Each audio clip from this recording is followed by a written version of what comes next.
Now, from the Signature Bank Studios. Only the biggest stories, only the biggest guests, and only the biggest opinions. This is AM 560, The Answer.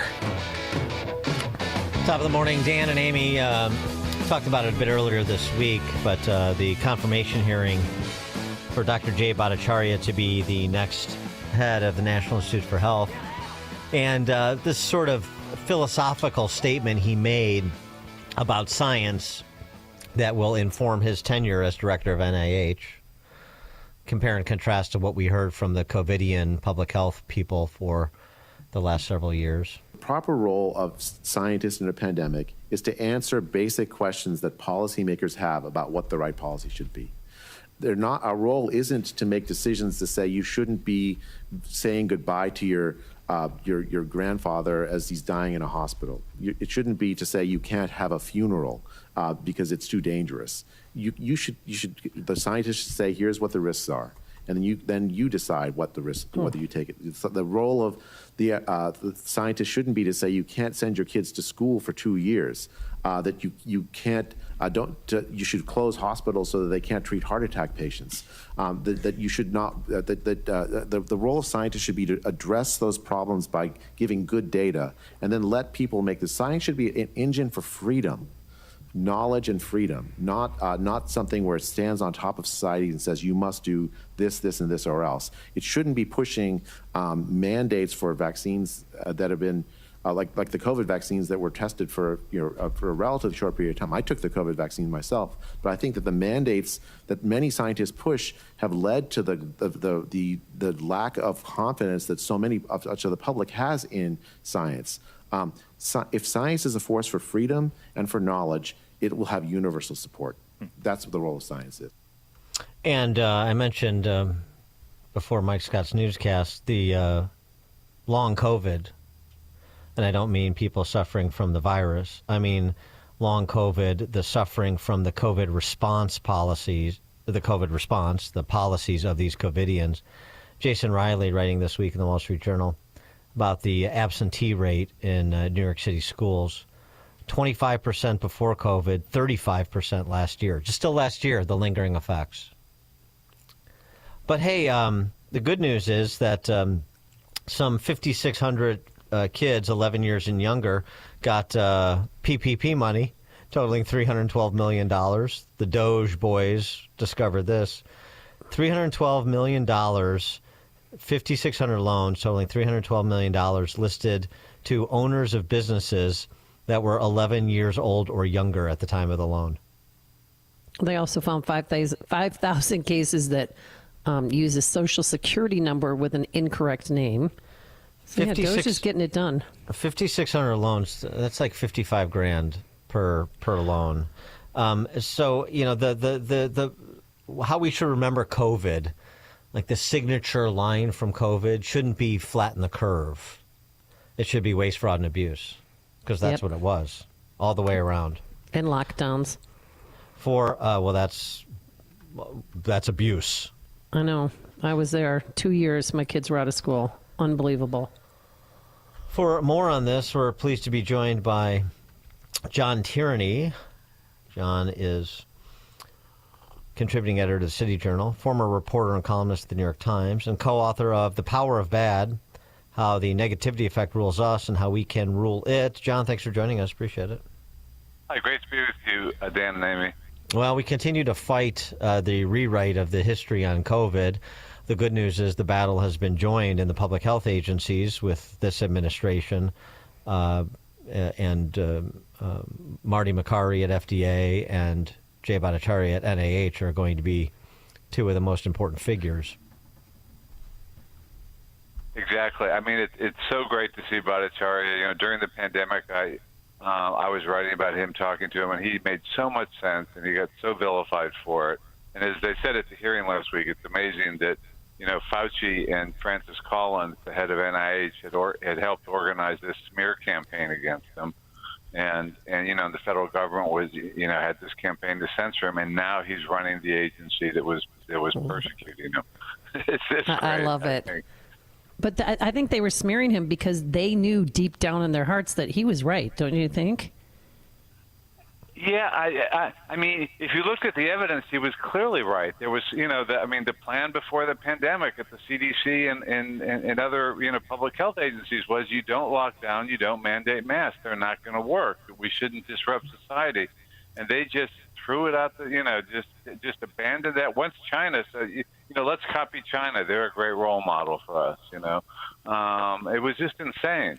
I mean, one thing I've wondered is, and I've never seen evidence for this, but if the reason, the only rational reason I can think of for why you would abandon that plan is if you really knew or feared very much that this virus was created in a lab and that it was so different and so much worse than every virus before that we, have to do everything we can, that we have to throw out the rule book. But, I don't know that's true, but I just wonder if that's what, they were thinking, because otherwise their behavior was just insane. They just abandoned the principles of science and public health.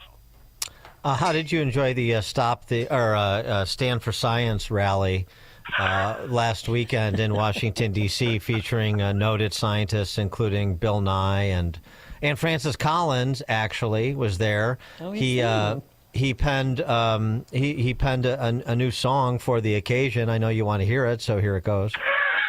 No.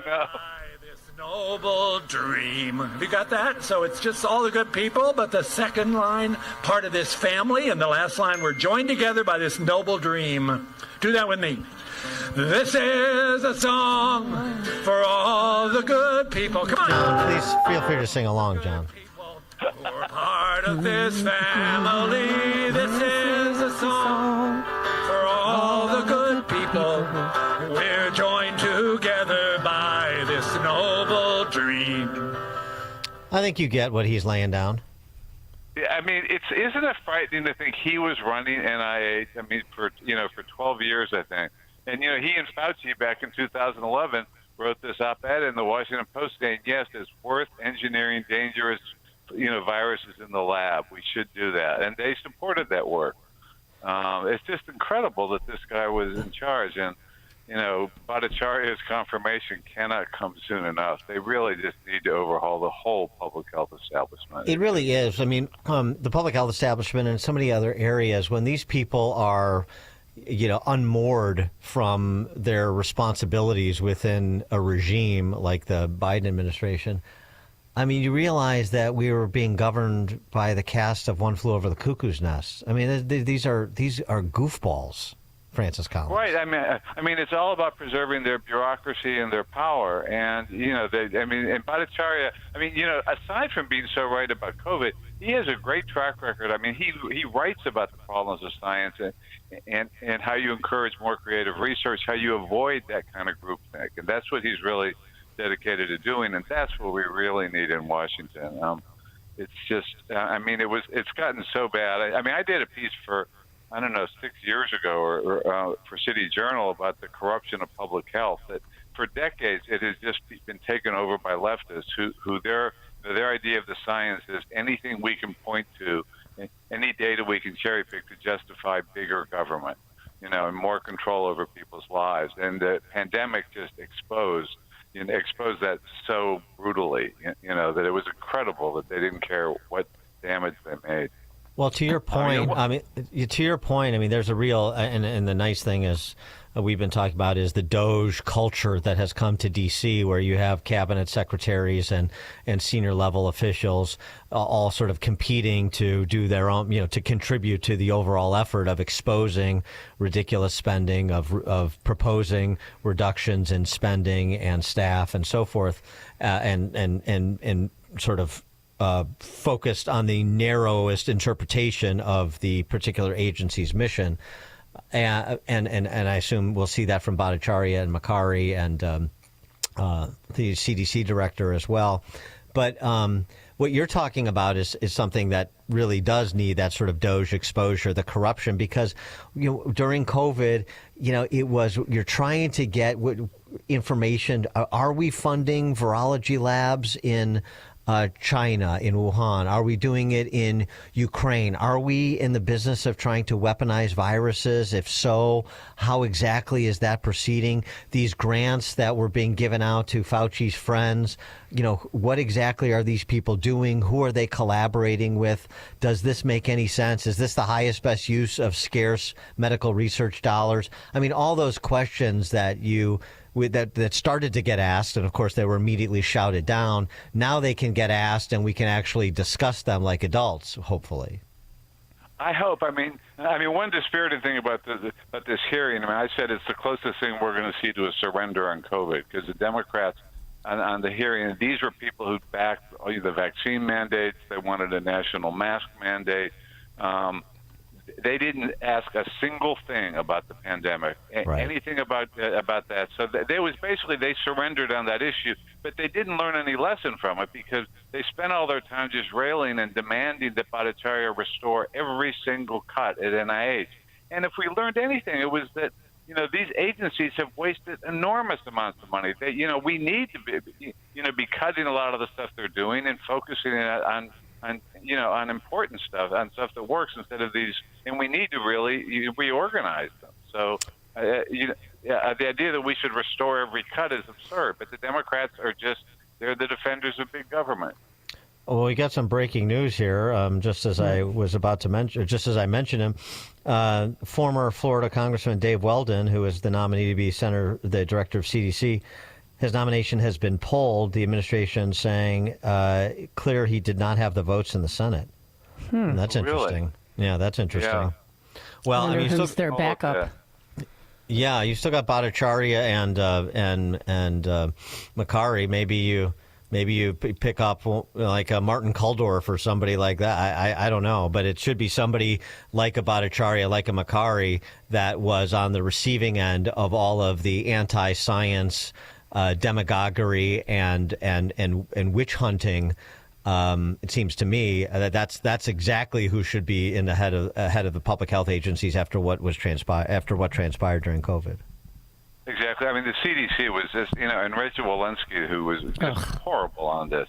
So, I mean, anyone they get is going to be an improvement. But let's hope that it is someone who really will stand up and against that bureaucracy, because that really needs to be cleaned out. Rachel, well, I'll never forget what Walensky did. I mean, Randi Weingarten, she came out and said schools should reopen. Because in Europe, schools had reopened already, and kids weren't dying in droves.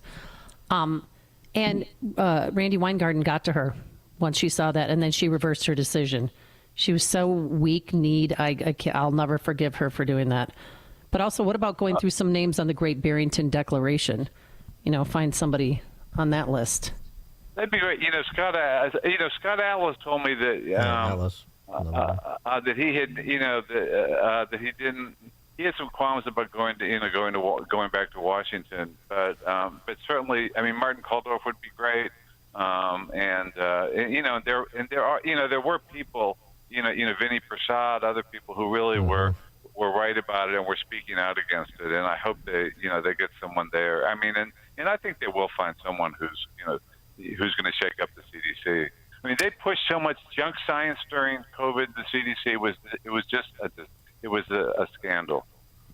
John Tierney, contributing editor, City Journal, former reporter and columnist for the New York Times, and co-author of The Power of Bad, How the Negativity Effect Rules Us and How We Can Rule It. John, thanks as always. Appreciate it. Thank you. Thank you. And he joined us on our turnkey.pro answer line. You're listening to Chicago's Morning Answer with Dan Proft and Amy Jacobson on AM 560. The Answer. Virago is fending off viruses and making America healthy again. Hi, my name is Dr. Michael Huber. I'm one of the co-developers of Virago, the immune enhancement cocktail. Virago was formulated to boost your immune system to fight off the viruses that you encounter every day. I made Virago into a liquid formula